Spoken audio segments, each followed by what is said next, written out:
I told you the other day about the structural weirdness of the Trudeau Foundation. It's a charity that was given, well, I think it was $125 million in advance, like a lifetime's worth of revenue in advance. Who does that? I've never heard of that in my life. Who pays an organization a lifetime's worth of cash before they've done anything? You don't pay 10 years of rent in advance. What if there's a problem along the way? What if you want to move? You don't subscribe to a newspaper for 10 years in advance. You pay monthly or yearly. Who gives 9 figures in advance? And then, this is the craziest part, hardwires the organization, the corporation, so that the family and its heirs and successors are the directors, literally hardwired to favor a particular family by name in perpetuity. Does he think he's some lord or something? Gee, I wonder why this turned into a money laundering slush fund for the Trudeaus. They were copying We Charity. Remember the Kielburgers? And Kielburger and Trudeau were friends. I wonder who corrupted whom. And just like that We Charity that was fun, it was a fund for the benefit of Craig Kielburger and his family. Same with the money laundering operation here. Let me quote a little bit more from the Globe story. The agreement with the 2 Chinese businessmen who initially took credit for the donation was signed by Alexandre Trudeau, brother of Prime Minister Justin Trudeau, and a foundation board member at the time.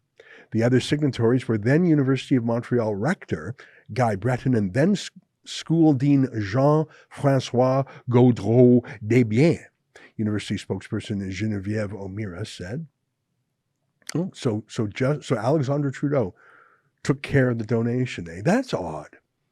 For him to be right in the middle of the money, but just for this Chinese money. It's a bit odd, isn't it? Because Trudeau said there was no family connection. Didn't he say that? No connection. He said that. He always lies, doesn't he?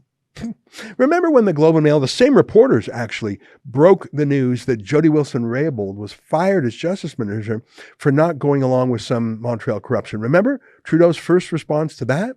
Did you or anyone in your office pressure the former Attorney General to abandon the prosecution of SNC-Lavalin? The allegations in the Globe story this morning are false. Neither the current nor the previous Attorney General was ever directed by me or by anyone in my office to take a decision in this matter. Yeah, he's a liar. It's just a lie. I think the Globe and Mail reporters are on to him now. But let me show you a few things that I happen to know about Alexandre Trudeau. I mean, why would he accept the check? That's something that an administrator or a development officer would do. It's not something an accountant would do, for staff to do. Why did Alexandre Trudeau do it? Well, here's some clues. Remember I mentioned that Alexandre Trudeau, Justin Trudeau's brother, was his policy advisor during Trudeau's leadership run. So he was whispering in Trudeau's ear the whole time. Well, he literally had the dictatorship of China publish his book. In fact, they were the ones who suggested that he write a book about China. I wonder how much they paid him. You look at this interview on CPAC. It's in French, but we're going to air the original translation. Listen to how the book came about. Alexandre Trudeau did not plan to write a book about China. He was told to write a book about China by the dictatorship of China that published it. Take a look. The book now, being a barbarian in China, in the new China. So why the book and why that title? Well, the book itself,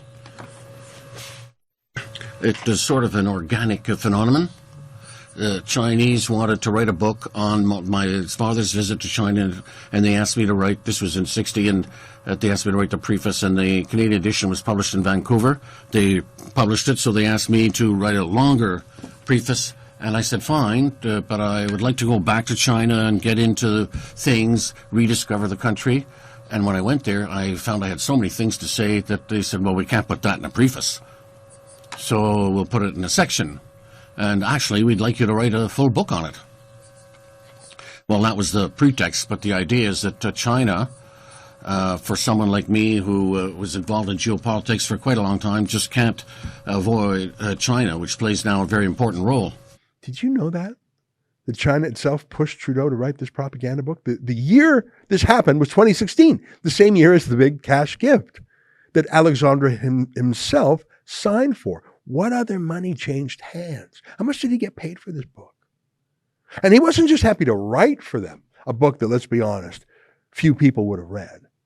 But then he went on a propaganda tour for the Chinese government. Here's Ottawa Magazine at the time.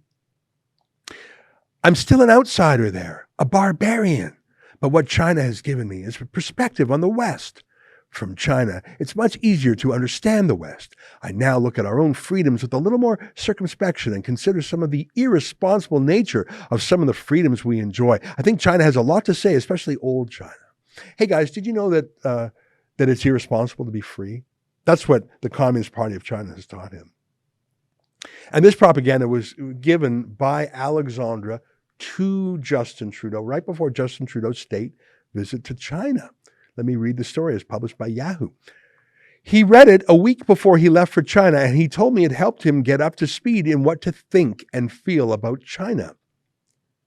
So that $200,000 gift to the Trudeau Foundation was to literally place their asset, Alexandra, right inside the inner circle, Trudeau's family.